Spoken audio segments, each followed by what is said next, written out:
kumbaga sa mga mahilig naman sa pelikula, parang hindi ka pa kilala. Yes. Okay? Pero, meron ka bang mga experience pa before?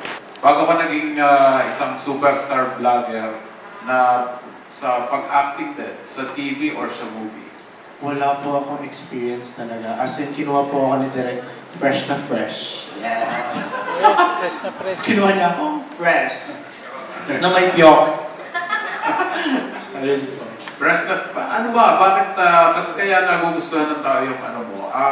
Yung sarili mong opinion, bakit nagugustuhan ng tao? Ng mga followers? Feeling ko wala naman po akong may offer sa table. Hindi po, feeling ko nakikita po nila talaga yung drive ko when it comes to doing something I love or I like. Kasi once I like something po, I really do it without hesitations. Parang sa akin, if nakita ko to as a goal for myself, gagawin ko lahat para lang ma-appreciate ko yung sarili ko at ma-appreciate ko ng mga tao.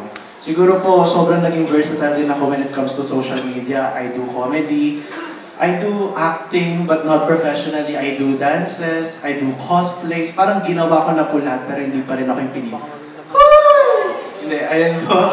Sobrang thankful po ako na it's an unexpected opportunity, but super thankful and honored po ako to be on this project.